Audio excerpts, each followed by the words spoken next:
നമസ്കാരം. Social media പേജുകൾ തുറക്കാൻ വയ്യാത്ത ഒരവസ്ഥയാണ്. തുറന്നു കഴിഞ്ഞാൽ ചില ഇരകളുടെ നിലവിളി, ചില സത്യങ്ങളുടെ കുത്തൊഴുക്ക്. രാഹുൽ മാങ്കൂട്ടത്തെ സംബന്ധിച്ചിടത്തോളം ജയിലിൽ നിന്ന് പുറത്തു വന്ന ശേഷം ശുക്രൻ ഉദിച്ചു, അല്ലെങ്കിൽ ശനി ദശ മാറി എന്നാണ് തോന്നുന്നത്. സോഷ്യൽ മീഡിയയിൽ കഴിഞ്ഞ ഏതാനും ദിവസത്തെ ഫേസ്ബുക്ക് പോസ്റ്റുകളും ഫെനിയുടെ പോസ്റ്റുകളും ഒക്കെ പരിശോധിച്ചാൽ വളരെ രസകരമായ കാര്യങ്ങളാണ് നടന്നുപോയിക്കൊണ്ടിരിക്കുന്നത്. നമുക്കറിയാം, നേരത്തെ ആദ്യ പരാതിയുമായി ബന്ധപ്പെട്ടിട്ട് കുറെ ചാറ്റ് ഹിസ്റ്ററികളും ചില വോയിസ് നോട്ടുകളും പുറത്തു വന്നപ്പോൾ രാഹുൽ മാങ്കൂട്ടത്തിൽ വീട്ടില് എന്ത് ചെയ്യണമെന്ന് അറിയാതിരുന്നത് പോലെ, അതായത് ആകെ മൂഡ് ഓഫ് ആയി കുത്തിയിരിക്കുന്നതാണ് പിന്നെ നമ്മൾ കണ്ടത്. എന്നാൽ അതിനുശേഷം പരാതി വന്നു, ജാമ്യം മറ്റു കാര്യങ്ങളുമായി രണ്ടാമത് പരാതി വന്നു, ഒളിവ് മറ്റു കാര്യങ്ങൾ അങ്ങനെ പോയി. ഏതായാലും മൂന്നാമത്തെ പരാതി ഇരുചെവി അറിയാതെ രാഹുലിനെ തട്ടിക്കൊണ്ടുപോയി ജയിലിലാക്കി. അങ്ങനെ ജയിലിലായ രാഹുൽ മാങ്കൂട്ടത്തിൽ ജയിലിൽ നിന്ന് പുറത്തിറങ്ങിയതിനു ശേഷം ചിരിച്ചു തുടങ്ങിയതാണ്. ഇതുവരെ ചിരി നിർത്തിയിട്ടില്ലെന്നാണ് കേട്ടത്. അതായത് രാഹുൽ മാങ്കൂട്ടത്തിൽ ഇപ്പോൾ ചിരിക്കുകയാണ്. 10-18 ദിവസം ജയിലിൽ കിടന്നു. ജയിലിൽ നിന്ന് പുറത്തിറങ്ങിയിട്ട് അദ്ദേഹത്തിന് ചിരി നിർത്താൻ കഴിയുന്നില്ല. കാരണം മറുഭാഗത്ത് തനിക്കെതിരെ തിരിഞ്ഞവരൊക്കെ കരഞ്ഞു തുടങ്ങുകയാണ്, കരഞ്ഞു മെഴുകുകയാണ്. ഒരറ്റത്തുനിന്ന് തുടങ്ങിയിട്ടുണ്ട്. എവിടെ നിന്നാണോ വെടിപൊട്ടിക്കൽ, രാഹുലിനെതിരെ വെടിപൊട്ടിക്കാൻ തുടങ്ങിയത്, അവിടെ നിന്ന് തന്നെ വെടി പൊട്ടി തുടങ്ങിയിരിക്കുന്നു എന്നതാണ് ഇപ്പോ സോഷ്യൽ മീഡിയയിൽ വരുന്ന തെളിവുകളടക്കമുള്ള കാര്യങ്ങൾ. മമ്മൂട്ടി ഏതോ ഒരു സിനിമയിൽ പറഞ്ഞിട്ടുണ്ട്, ഗ്രഹണം ബാധിച്ചാലും എന്തൊക്കെയോ സംഭവിക്കുന്നുള്ളത്. അതുപോലെ ചില കാര്യങ്ങളൊക്കെ എത്ര മൂടി വെച്ച് നമ്മൾ ആരെയൊക്കെ എങ്ങനെയൊക്കെ തകർക്കാൻ ശ്രമിച്ചു കഴിഞ്ഞാലും അത്തരം കാര്യങ്ങളൊക്കെ മറന്നേക്ക് പുറത്തു വരുന്ന ഒരു സമയമുണ്ട്. തുടക്കത്തിൽ ചിലതൊക്കെ ചിലരുടെ മണ്ടക്കടിച്ചുകൊണ്ട് എന്തെങ്കിലുമൊക്കെ സംഭവിക്കുമായിരിക്കും. അതായിരിക്കും ഒരുപക്ഷെ രാഹുൽ മാങ്കൂട്ടം പൂർണ്ണമായും ശുദ്ധനാണ്, പുണ്യാളച്ചനാണ് എന്നല്ല ഞാൻ പറയുന്നത്. സാധാരണഗതിയിലുള്ള മനുഷ്യന്മാർ ചെയ്തിട്ടുള്ള കാര്യങ്ങൾ മാത്രമേ അയാൾ ചെയ്തിട്ടുള്ളൂ. അദ്ദേഹം പറയുന്നത് പോലെ ഈ ഇന്ത്യ മഹാരാജ്യത്ത് നിയമവിരുദ്ധമായിട്ടുള്ള കാര്യങ്ങളൊന്നും ഞാൻ ചെയ്തിട്ടില്ല എന്ന്. എന്തെങ്കിലും ഒരു കുറ്റം ചെയ്തിട്ടുണ്ടെങ്കിൽ ആ കുറ്റം മറ്റൊരാൾക്ക് കൂടി ബാധകമാണ് എന്നൊരർത്ഥം കൂടി അദ്ദേഹം പറഞ്ഞു വെച്ചതിലുണ്ട്. അതായത് തനിക്കെതിരെ ആരെങ്കിലും ഒരു പരാതിയുമായിട്ട് മുന്നോട്ട് പോയാൽ അത് കുറച്ച് മുന്നോട്ട് പോകുമ്പോൾ അത് അവർക്ക് തന്നെ തിരിഞ്ഞടിക്കുന്ന ഒരു അവസ്ഥ വരുമെന്ന് രാഹുൽ മാങ്കൂട്ടത്തിൽ അന്ന് തന്നെ പറഞ്ഞു വെച്ചത് പലർക്കും മനസ്സിലായില്ല. ഒരു കാര്യം കൂടെ നമ്മൾ ചേർത്ത് വായിക്കണം. അന്ന് ഈ ആദ്യ പരാതിയും വോയിസ് നോട്ടുകളും അതുപോലെ മറ്റു ക്ലിപ്പുകളും ഒക്കെ പുറത്തു വരുന്ന സമയത്ത് രാഹുൽ മാങ്കൂട്ടത്തിനെതിരെ ആറ്റം ബോംബും കൊണ്ട് ഇറങ്ങിയതാണ് ഇവിടുത്തെ മുഖ്യധാര മാധ്യമങ്ങളും ഒരു വിഭാഗം ചാനലുകളും മറ്റുള്ളവരുമെല്ലാം. അല്ലെ, മുഖ്യധാര ചാനലുകളും ഒരു വിഭാഗം യൂട്യൂബ് ചാനലുകളും മറ്റുള്ളവരുമെല്ലാം. എന്നാൽ അവരൊക്കെ ഇന്ന് വായ മൂടി കെട്ടി മിണ്ടാതിരിക്കുന്നതാണ് കാണുന്നത്. കാരണം രാഹുൽ മാങ്കൂട്ടത്തിൽ പുറത്തിറങ്ങിയതിനു ശേഷം, ഇപ്പൊ ജയിലിൽ പിടിച്ചിട്ട് പുറത്തിറങ്ങിയ ശേഷം ആ ജയിൽവാസം തന്നെ എന്തിനായിരുന്നു എന്നുള്ളതാണ് ഇപ്പോഴത്തെ കാര്യങ്ങളുടെ പോക്ക്. അതായത് കോടതിയുടെ ചില ചോദ്യങ്ങളുണ്ട്. ആ ചോദ്യങ്ങൾക്ക് മറുപടി കൊടുക്കുമ്പോൾ രാഹുൽ മാങ്കൂട്ടത്തിന്റെ ജയിൽവാസം തന്നെ ഒരുപക്ഷെ വേണ്ടാത്തതായിരുന്നു, ചിലരുടെ പകപോക്കലിന് കാരണമായി ഉണ്ടായതാണ് എന്ന് മനസ്സിലാവും. അത് മാത്രമല്ല, ഹൈക്കോടതി ചോദിച്ചൊരു ചോദ്യമുണ്ട്. ഒന്നാമത്തെ കേസുമായി ബന്ധപ്പെട്ട് പരാതി കൊടുത്ത പെണ്ണുമായി ലൈംഗിക ബന്ധത്തിൽ ഏർപ്പെട്ടിട്ടുണ്ടെങ്കിൽ അത് എങ്ങനെയാണ് ബലാത്സംഗമാകുക എന്നൊരു ചോദ്യം കൂടി ചോദിച്ചിട്ടുണ്ട്. ഈ ചോദ്യം കൂടി പുറത്തു വന്നതിന് ശേഷമാണ് സത്യത്തിൽ മുഖ്യധാരകൾ എന്ന് പറയുന്ന രാഹുൽ മാങ്കൂട്ടത്തിനെ കൊല വിളിച്ച് അരച്ച് ചുവരിലൊട്ടിച്ച് അല്ലെങ്കിൽ കറി വെച്ച് കഴിക്കാൻ വേണ്ടി നിന്നിരുന്ന വലിയൊരു ഭാഗം ഉണ്ടല്ലോ, അവർ വായ മൂടിക്കെട്ടി മിണ്ടാമുട്ട സമരമായി നിൽക്കുന്നത് കാണുന്നത്. രാഹുൽ മാങ്കൂട്ടത്തിനെതിരെ ഇത്തരത്തിലുള്ള കഥകളെല്ലാം ഇറങ്ങിയത്, അല്ലെങ്കിൽ രാഹുൽ മാങ്കൂട്ടത്തിനെ ഗുരുതരമായി ബാധിക്കുന്ന വിധത്തിൽ കാര്യങ്ങൾ പുറത്തു വരുന്നത്, അല്ലെങ്കിൽ പുറത്ത് ചിലർ കൊണ്ടുവരാൻ ശ്രമിക്കുന്നത്, ഇല്ലാ കഥകൾ പറയാൻ ശ്രമിക്കുന്നത്, പിടിച്ചകത്താൻ ഇടാൻ ശ്രമിക്കുന്നതും ഒക്കെ നടി എന്ന് പറയുന്ന ഒരു പെണ്ണിന്റെ ആദ്യ ചില പേര് പറയാത്ത, ചില അങ്ങോട്ടും ഇങ്ങോട്ടും തൊടാതെ ചില ഇന്റർവ്യൂകളിലും ചില പരാമർശങ്ങളും കൊണ്ടാണ്. ആ നടി തന്നെ, അതായത് രാഹുൽ മാങ്കൂട്ടത്തിനെ എവിടെയാണോ ക്രൂശിക്കാൻ തുടങ്ങിയത് അവിടെ നിന്നാണ് തിരിച്ചടി തുടങ്ങിയത്. അതിന് ഫെന്നി നൈനാൻ ഒരു കാരണക്കാരാണ്. രാഹുൽ മാങ്കൂട്ടത്തിന്റെ ചങ്കൻ ചങ്ങായി രാഹുൽ മാങ്കൂട്ടം ജയിലിൽ കിടന്നപ്പോൾ തന്നെ രാഹുൽ മാങ്കൂട്ടത്തിന്റെ മൂന്നാം പരാതി കൊടുത്ത പെണ്ണുമായിട്ടുള്ള ചില ചാറ്റും മറ്റു കാര്യങ്ങളുമായിട്ട് ഫെന്നി നൈനാൻ ഒരു വെടിക്കെട്ട് നടത്തിയിരുന്നു. ആ വെടിക്കെട്ട് വലിയ സ്ഫോടനമാണ് ഇവിടെ നടത്തിയത്. വെറും ഒരു വെടിക്കെട്ടെന്ന് പറയാൻ ഒക്കില്ല, ഒരു ബോംബ് സ്ഫോടനം പോലെയാണ് സത്യത്തിൽ അത് കേരളത്തെ ബാധിച്ചത്, സോഷ്യൽ മീഡിയകളെ ഒക്കെ ബാധിച്ചത്, ചാനലുകളെയൊക്കെ ബാധിച്ചത്. അതിന് ശേഷമാണ് പിടിച്ചതിനേക്കാൾ വലുതാണ് മാളത്തിൽ, ഇനിയും നമ്മൾ രാഹുൽ മാങ്കൂട്ടത്തിന്റെ പിന്നാലെ പോയാൽ ചിലപ്പോൾ പണി കിട്ടും എന്ന് മനസ്സിലാക്കിക്കൊണ്ട് ചാനലുകൾ വായ പൊത്താൻ തുടങ്ങിയത്. അല്ലെങ്കിൽ രാഹുലിന് വേണ്ടി കൂടി, അല്ലെങ്കിൽ രാഹുലിനെതിരെ പറയാതിരിക്കാനൊക്കെ ശ്രമിച്ചു തുടങ്ങുന്നത്. ഇപ്പൊ രാഹുൽ മാങ്കൂട്ടത്തിൽ ജയിലിൽ നിന്ന് ഇറങ്ങിയപ്പോ ജാമ്യം കിട്ടി പുറത്തു വരുന്ന സമയത്ത് ഒലിപ്പിച്ചുകൊണ്ട് മയക്കും നോക്കി പിന്നാലെ പോയതൊക്കെ അതിന്റെ ഭാഗമായിട്ടാണ്. അതായത് രാഹുൽ മാങ്കൂട്ടത്തിനെ ഇല്ലാതാക്കാൻ ആരൊക്കെ ശ്രമിച്ചിട്ടുണ്ടോ, അയാൾക്കെതിരെ അപവാദങ്ങൾ പറഞ്ഞു വരുത്താൻ ആരൊക്കെ ശ്രമിച്ചിട്ടുണ്ടോ, അയാൾക്കെതിരെ ആരോപണങ്ങൾ ഉന്നയിക്കാൻ ആരൊക്കെ ശ്രമിച്ചിട്ടുണ്ടോ, അവർക്ക് ആർക്കും തന്നെ ഈ ചോദ്യങ്ങൾക്ക് മറുപടി പറയാൻ പറ്റുന്നില്ല എന്നാണ് പറയുന്നത്. അതുകൊണ്ട് തന്നെ രാഹുൽ മാങ്കൂട്ടം ജയിലിൽ കിടന്നപ്പോൾ ഫെന്നി നൈനാൻ തുടങ്ങി വെച്ചിട്ടുള്ള ആ വെടിക്കെട്ട് രാഹുൽ പുറത്തിറങ്ങിയതിന് ശേഷം ഒരു തേർവാഴ്ചയായി, രാഹുൽ ഫാൻസിന്റെ ഒരു തേർവാഴ്ചയായി സോഷ്യൽ മീഡിയയിൽ അലയടിക്കുന്ന കാഴ്ചയാണ് കാണുന്നത്. ആ ഒരു തിരയിളക്കലിൽ പരാതിക്കാരൊക്കെ അല്ലെങ്കിൽ പരാതി കൊടുത്തവർക്കൊക്കെ മിണ്ടാൻ വയ്യാത്ത അവസ്ഥയാണ് ഉണ്ടായിക്കൊണ്ടിരിക്കുന്നത് എന്ന് വേണമെങ്കിൽ പറയാം. ഫെനി നാനാൻ ഓരോരോ തെളിവുകൾ, സംസാരിക്കുന്ന തെളിവുകൾ ഓരോന്നായി രാഹുൽ മാങ്കൂട്ടത്തിന് വേണ്ടി പുറത്തുവിട്ടുകൊണ്ടിരിക്കുന്നു. ഇതെല്ലാം കണ്ട് കേരളത്തിലെ ജനം രാഹുൽ മാങ്കൂട്ടത്തിനെതിരെ സംസാരിച്ചുകൊണ്ടിരുന്നവരും നേരത്തെ തന്നെ രാഹുൽ മാങ്കൂട്ടത്തിന് അനുകൂലമായി തന്നെ ഇതൊക്കെ രാഹുൽ എന്ന് പറയുന്ന ചെറുപ്പക്കാരനെ ഇല്ലാതാക്കാൻ വേണ്ടിയിട്ടാണ് എന്ന് നേരത്തെ തിരിച്ചറിഞ്ഞുകൊണ്ട് രാഹുലിന് പിന്തുണയായി നിന്നവരും എല്ലാവരും ചേർന്നിട്ട് ഒരു വലിയ ഒരു ജനസാഗരം രാഹുലിന് പിന്നിൽ അണിനിരക്കുന്നത് നമ്മൾ കാണുന്നു. രാഹുലിന്റെ എതിരാളികൾ അല്ലെങ്കിൽ രാഹുലിനെ പൂട്ടാൻ വേണ്ടി ശ്രമിക്കുന്നവർക്ക് അത്തരം കാര്യങ്ങൾ ക്രമപ്രകാരം അവർ നടത്തിക്കൊണ്ടിരിക്കുന്നതിനിടയ്ക്കാണ് ഒരു ഒറ്റ വെടിപൊട്ടിക്കൽ ഫെന്നി നാനാന്റെ വക. ആ വെടിപൊട്ടിക്കൽ ഒരു നടി, ആ നടിയും മൂന്നാമത്തെ പരാതി, അതായത് രാഹുൽ മാങ്കൂട്ടത്തിനെതിരെ മൂന്നാം പരാതി കൊടുത്തവരുമായിട്ട് ബന്ധമുണ്ട്, ഉന്തിത്തള്ളി കുത്തി ഇളക്കി അങ്ങോട്ട് വിട്ടതാണ് എന്ന് ഞാൻ വെടിപൊട്ടിക്കുന്നത്. എന്നാൽ ആ ഫേസ്ബുക്ക് പോസ്റ്റിൽ പ്രത്യേകിച്ച് ആരെയും ഫെന്നി പരാമർശിച്ചിരുന്നില്ല. എന്നിട്ടും അത് താനാണ്, തന്നെ കുറിച്ച് മാത്രമാണ് എന്ന് ജഗതി ഏതോ സിനിമയിൽ പറയുന്നത് പോലെ എടുത്തു ചാടി ഇറങ്ങുന്ന ഒരു രീതി കണ്ടു. അതിനെ തുടർന്ന് ഫെന്നി നാൻ ഒരു ഫേസ്ബുക്ക് പോസ്റ്റ് ഇട്ടു. റിനി ആൻ ജോർജിന്റെ കഴിഞ്ഞ ദിവസത്തെ പോസ്റ്റ് വായിക്കുകയായിരുന്നു. റിനിയക്കെതിരെ വെളിപ്പെടുത്തലുകൾ വന്ന പശ്ചാത്തലത്തിലാണ് റിനി ആ പോസ്റ്റ് ഇട്ടത്. എനിക്ക് ഒന്നും അറിയില്ല, ഞാൻ ആരുടെയും പേര് പറഞ്ഞിട്ടില്ല എന്നൊക്കെ പറഞ്ഞ ഒരു പോസ്റ്റ്. അതിൽ വന്ന ഒരു കമന്റിന് റിനി മറുപടി പറഞ്ഞിരിക്കുകയാണ്, ഞാൻ ഒരു പരാതിക്കാരിയും അങ്ങോട്ട് ബന്ധപ്പെട്ടിട്ടില്ല എന്ന്. എന്നാൽ എനിക്കൊരു കാര്യം പറയാനുണ്ട്.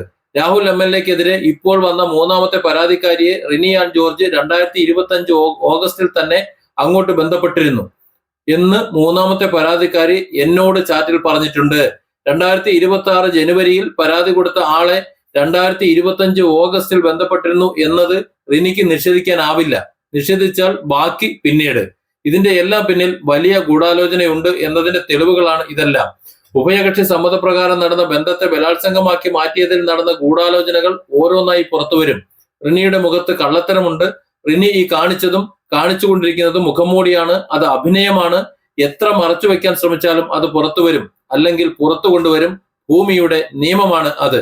നേരത്തെ രാഹുൽ മാങ്കൂട്ടത്തില് ജയിലിൽ കിടന്നപ്പോൾ ഫെന്നി നടത്തിയ വെടിക്കെട്ടിനോളം തന്നെ വളരെ പ്രാധാന്യമുള്ള ഒരു വെടിക്കെട്ടാണിത്.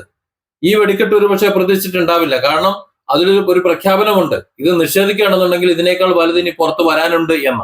സോഷ്യൽ മീഡിയയിലും മറ്റിടങ്ങളിലുമെല്ലാം ചാനലുകളിലുമെല്ലാം ഈ ഫെന്നി നാനാന്റെ ഈ ഫേസ്ബുക്ക് പോസ്റ്റും റിനിയുടെ ആ പ്രതികരണവും എല്ലാം വലിയ ചർച്ചാ വിഷയമാകുമ്പോൾ ഫെന്നി നാനാന്റെ വക അടുത്തൊരു വെടി ചാറ്റ്, അതായത് മൂന്നാം പരാതിക്കാരിയുമായി റിനിക്ക് ബന്ധമുണ്ടായിരുന്നു എന്ന് തെളിയിക്കുന്ന ചാറ്റ് അടക്കം അടുത്ത പോസ്റ്റ് വന്നു. കഴിഞ്ഞ ദിവസം റിനി ആൻ ജോർജ് ഫേസ്ബുക്കിലൂടെ വെല്ലുവിളിച്ചുകൊണ്ട് പറഞ്ഞിരുന്നു, രാഹുൽ മാങ്കൂട്ടത്തിൽ MLA-ക്കെതിരെ പരാതി കൊടുത്ത മൂന്നാമത്തെ ആളെ ഒരു രീതിയിൽ ഫോണിലൂടെയോ സമൂഹ മാധ്യമങ്ങളിലൂടെയോ അവർ ബന്ധപ്പെട്ടിട്ടില്ല എന്ന്.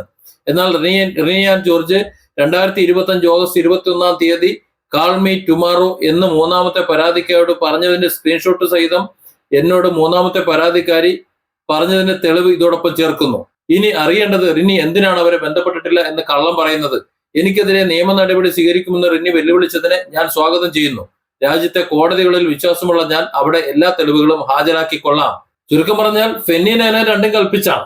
ഫെന്നി നാനാന്റെ ഓരോ ഫേസ്ബുക്ക് പോസ്റ്റും കഴിയുമ്പോൾ പിടിച്ചതിനേക്കാൾ വലുത് മാളത്തിലാണ്. അതായത് ഇപ്പൊ പുറത്തേക്ക് വരുന്ന ചാറ്റുകളും വിവരങ്ങളും അല്ല ഫെന്നിയുടെ കയ്യിലുള്ളത്. സകലതും മാന്തി പുറത്തിട്ട് ചൊറിഞ്ഞ് മാന്താനുള്ള എല്ലാ വക ടൂൾസും കൊണ്ട് തന്നെയാണ് ഫെന്നി നാനാൻ ഇറങ്ങിയിട്ടുള്ളതെന്നും രാഹുൽ മാങ്കൂട്ടത്തിന് ഇനി ആർക്കും ഒരു ചുക്കും ചെയ്യാൻ പറ്റില്ല എന്നും പറയാതെ പറഞ്ഞു വെക്കുകയാണ്. അതൊരു പക്ഷേ ഈ പരാതി കൊടുത്തവരെ ഏത് വിധത്തിലാണ് ബാധിക്കുക എന്നുകൂടി ഫെന്നി നാനാൻ പറയാതെ പറഞ്ഞു വെക്കുന്നുണ്ട്. ഏതായാലും ഈ കാര്യങ്ങൾ ഇവിടെ സോഷ്യൽ മീഡിയയിലും മറ്റിടങ്ങളിലും നിയമ വൃത്തങ്ങളിലും ഒക്കെ അത്തരത്തിൽ നടക്കുമ്പോൾ മറുഭാഗത്ത് പുകയുന്നൊരു ഭാഗമുണ്ട്. കോൺഗ്രസിന്റെ നേതൃത്വത്തിലെ നേതാക്കളിൽ ചിലർ അവർ പറയുന്നുണ്ട്, എടുത്തു ചാടി രാഹുൽ മാങ്കൂട്ടത്തിനെ പിടിച്ചു പുറത്താക്കിയത്, കഴുത്തിന് പിടിച്ച് പുറത്തിട്ടത് മണ്ടത്തരമായി എന്ന്. കാരണം ഇത്തരത്തിലുള്ള അനുകൂല തരംഗം ഉണ്ടാകുമെന്നോ ജനങ്ങൾ മുഴുവൻ രാഹുൽ മാങ്കൂട്ടത്തിന്റെ പിന്നാലെ ഉണ്ടാകുമെന്നോ കോടതിയിൽ നിന്ന് ഇത്തരത്തിലുള്ള അനുകൂല സാഹചര്യങ്ങൾ രാഹുലിന് അനുകൂലമായി ഉണ്ടാകാൻ സാധ്യത ഉണ്ട് എന്നോ രാഹുലിനെ രക്ഷപ്പെടാൻ അല്ലെങ്കിൽ രാഹുലിന്റെ ഭാഗം ശരിയാണ് എന്ന് സമർത്ഥിക്കാൻ ആവശ്യമായ തെളിവുകൾ മറുഭാഗത്ത് ഡിജിറ്റൽ തെളിവുകളായി ഉണ്ട് എന്നോ ഒരുപക്ഷെ ഈ നേതൃത്വം ഒരുപക്ഷെ അറിഞ്ഞുകൊള്ളുന്നില്ല, അല്ലെങ്കിൽ അവർ അങ്ങനെ ചിന്തിച്ചിട്ടില്ല, അന്നവർക്ക് അങ്ങനെ ചിന്തിക്കാൻ കഴിഞ്ഞില്ല. അതുകൊണ്ട് തന്നെ രാഹുൽ മാങ്കൂട്ടത്തിനെ കോൺഗ്രസിലേക്ക് മടക്കിക്കൊണ്ടു വന്നില്ല എന്നുണ്ടെങ്കിൽ വലിയ ഒരു തിരിച്ചടി കിട്ടുമെന്നവർ ഭയപ്പെടുന്നു. കാരണം അവർക്കറിയാം രാഹുൽ മാങ്കൂട്ടത്തിലെ കോൺഗ്രസിലല്ല എന്നുണ്ടെങ്കിൽ സ്വതന്ത്രനായി മറ്റു മത്സരിക്കേണ്ട വല്ല സാഹചര്യങ്ങളെല്ലാം ഉണ്ടായാൽ, അല്ലെങ്കിൽ മറ്റേതെങ്കിലും രാഷ്ട്രീയ കക്ഷിയുടെ സ്വതന്ത്രനായ സ്ഥാനാർത്ഥിയായിട്ട് വല്ല മത്സരിക്കേണ്ട സാഹചര്യം ഉണ്ടായാൽ രാഹുൽ അങ്ങനെ പോവില്ല എന്നാണ് എനിക്ക് തോന്നുന്നത്. കോൺഗ്രസിനോടൊരു വിധേയത്വം അദ്ദേഹത്തിനുണ്ട്. ഏതായാലും കോൺഗ്രസിന്റെ അല്ലാത്ത ഒരു സ്ഥാനാർത്ഥിയായി മത്സരിക്കേണ്ട സാഹചര്യമോ രാഹുൽ സ്ഥാനാർത്ഥിത്വത്തിൽ നിന്ന് മാറി നിൽക്കുന്ന സാഹചര്യം ഉണ്ടായിക്കഴിഞ്ഞാൽ കടൽ കിഴവന്മാരായ ചിലരുടെ, കോൺഗ്രസിലെ ചില നേതാക്കന്മാരുടെ തല ഉരുളും എന്ന കാര്യത്തിൽ അവർക്ക് തന്നെ യാതൊരു സംശയവുമില്ല. കോൺഗ്രസ് രാഷ്ട്രീയത്തിന്റെ മുടിചൂടാ മന്നന്മാരെന്ന് പറയുന്നവർ പച്ച തൊടാതെ ഈ തെരഞ്ഞെടുപ്പോടുകൂടി പുറത്തു വരിക എന്ന് പറഞ്ഞാൽ അവർക്ക് സങ്കല്പിക്കാൻ പോലും പറ്റില്ലല്ലോ. അതാണ് കേരളത്തിന്റെ രാഹുൽ മാങ്കൂട്ടത്തിൽ ഇല്ലാത്ത കോൺഗ്രസിന്റെ രാഷ്ട്രീയ അന്തരീക്ഷം എന്ന് പറയുന്നത്. എന്നാൽ ഈ കാര്യങ്ങൾ അവിടെ അങ്ങനെയൊക്കെ നടക്കുമ്പോൾ മറുഭാഗത്ത് തന്നെ പരാതി കൊടുത്ത സ്ത്രീകൾ ഒന്നൊന്നായി പൊളിച്ചകിട് അടുക്കപ്പെടുന്ന കാഴ്ചയാണ് കണ്ടുകൊണ്ടിരിക്കുന്നത്. അതിന്റെ തുടക്കമാണ് റിനിയാൻ ജോർജ് എന്ന ഇതിനൊക്കെ തുടക്കം കുറിച്ച് അവർക്കെതിരെ ആഞ്ഞടിച്ചുകൊണ്ടിരിക്കുന്ന ഫെന്നി നൈനാന്റെ ഈ ഫേസ്ബുക്ക് പോസ്റ്റുകളും അതിനെ തുടർന്നുണ്ടാകുന്ന ചർച്ചകളും. മൂന്നാം പരാതിക്കാരിയുമായി തനിക്ക് യാതൊരു ബന്ധവുമില്ല എന്ന് റിന്നി പറയുന്നതിനെ പൊളിച്ചെടുക്കുന്ന സ്ക്രീൻഷോട്ടുകൾ ഫെന്നി പുറത്തുവിടുമ്പോൾ ഇനി ഒരു പക്ഷെ അതിനെ എതിർക്കുകയാണ്, അത് നിഷേധിക്കുകയാണെന്നുണ്ടെങ്കിൽ കൂടുതൽ വഴിക്ക് വഴി പിന്നീട് എന്ന് പറയുമ്പോൾ കുടുങ്ങുന്നത് റിന്നി തന്നെയാണ്. കാരണം അവരുടെ ആദ്യത്തെ പ്രസ്താവനയിൽ തന്നെ പറഞ്ഞിരുന്നു കൂടുതൽ പരാതിക്കാർ വരാനുണ്ട്, ഇനിയും പരാതിക്കാർ വരാനുണ്ട് എന്ന്. ഇത്തരത്തിൽ മറ്റു പരാതിക്കാരുമായി ബന്ധമില്ല എന്നുണ്ടെങ്കിൽ, അവരെയൊന്നും അറിയില്ല എന്നുണ്ടെങ്കിൽ അത്തരത്തിലൊരു ശബ്ദം അവരിൽ നിന്ന് വരേണ്ട ആവശ്യമില്ലല്ലോ. ഇനി നിങ്ങൾ കേൾക്കുന്ന ശബ്ദ സന്ദേശത്തിൽ റിനി വളരെ വ്യക്തമായി പറയുന്നുണ്ട്, വേട്ടക്കാരാണ് കരയേണ്ടത്, ഇരകളല്ല. വേട്ടക്കാർ കരയുക തന്നെ വേണമെന്ന്. ശരിയാണ്, വേട്ടക്കാർ കരയുക തന്നെ വേണം. പക്ഷെ ആരാണ് വേട്ടക്കാർ എന്ന് ഇപ്പോഴത്തെ സാഹചര്യത്തിൽ ജനങ്ങൾ മനസ്സിലാക്കട്ടെ. നമുക്ക് ആ വോയിസും കൂടെ കേൾക്കാം. ഞാൻ മുൻപ് മാതൃഭൂമി ചർച്ചയിൽ തന്നെ പറഞ്ഞത് അഭിലാഷ് ഏട്ടൻ തന്നെയായിരുന്നു ആങ്കർ ചെയ്തിരുന്നത്. അപ്പോഴും ഞാൻ പറഞ്ഞിരുന്നു ഇത് എക്സ്പോസ് ചെയ്യപ്പെടും എന്ന് ഞാൻ പറയുന്നു. ഞാൻ ഇപ്പോഴും പറയുന്നു ഇനിയും വരാനുണ്ട്, ഇനിയും എക്സ്പോസ് ചെയ്യപ്പെടുക തന്നെ ചെയ്യും. വേട്ടക്കാരനാണ് കരയേണ്ടത്, ഇര ചിരിച്ചുകൊണ്ടാണ് ലോകത്തെ ഫേസ് ചെയ്യേണ്ടതെന്ന്.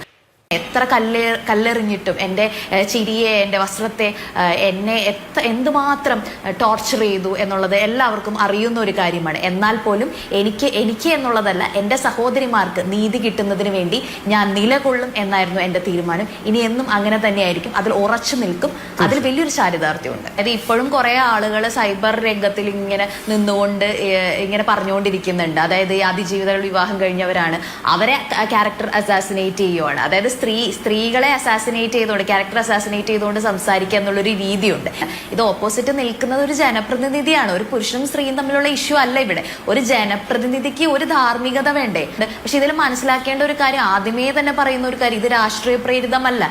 എങ്ങനെയോ ഈ തെരഞ്ഞെടുപ്പിന്റെ ഒരു സമയത്തിലേക്ക് ഇത് വന്നു ചേർന്നു എന്ന് മാത്രമേ ഉള്ളൂ. പക്ഷെ ഞാൻ കരുതുന്നത് ഇത് ദൈവത്തിന്റെ ഗൂഢാലോചന ആയിരിക്കാം എന്നാണ്. ഇതിൽ ഒരു തരത്തിലുള്ള രാഷ്ട്രീയ പ്രേരിതമായ കാര്യങ്ങളല്ല. കാരണം സ്ത്രീകൾ നേരിടുന്ന പ്രശ്നങ്ങൾ സ്ത്രീകൾ പൊതുമധ്യത്തിൽ വെക്കുന്നു എന്നുള്ളതാണ്. ഞാൻ പറയുന്നത് ഇതിനെ രാഷ്ട്രീയമായി കാണരുത് എന്നുള്ളതാണ്. അല്ല, ഇത് പെൺകുട്ടികളുടെ കരച്ചിലാണ്, അവരുടെ രോദനമാണ്.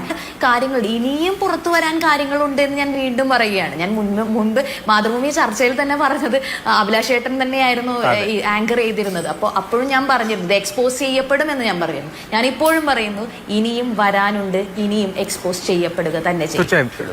അപ്പൊ ഒന്നിച്ചു നിന്ന് പോരാടണം. എന്നാൽ മാത്രമേ നമ്മൾ സ്ത്രീകൾക്ക് ഇവിടെ ഒരു സ്പേസ് ഉണ്ടെന്ന് ഈ സമൂഹത്തിൽ നമുക്ക് തെളിയിക്കാൻ സാധിക്കുകയുള്ളൂ. അപ്പൊ സ്ത്രീകൾ ഭയന്ന് വീട്ടിലിരിക്കുമ്പോൾ അത് സാധിക്കില്ല. അത് ഞാൻ ആദ്യമേ തന്നെ പറയുന്നു. വേട്ടക്കാരനാണ് കരയേണ്ടത്, ഇര ചിരിച്ചുകൊണ്ടാണ് ലോകത്തെ ഫേസ് ചെയ്യേണ്ടതെന്ന്. അപ്പോൾ ഇനിയും സ്ത്രീകൾക്ക് ആശ്വാസകരമായ കാര്യങ്ങൾ ഉണ്ടാകണമെങ്കിൽ അതിജീവിതകൾ ധൈര്യത്തോടെ മുന്നോട്ട് വരണം. അവർ കം ഫോർവേഡ് എന്നുള്ള രീതിയിൽ തന്നെയാണ് എനിക്ക് പറയാനുള്ളത്. അപ്പോൾ കൂടുതൽ കാര്യങ്ങൾ തെളിഞ്ഞു വരും എന്നുള്ളതാണ്. Different angles. Don't forget to subscribe and support this channel.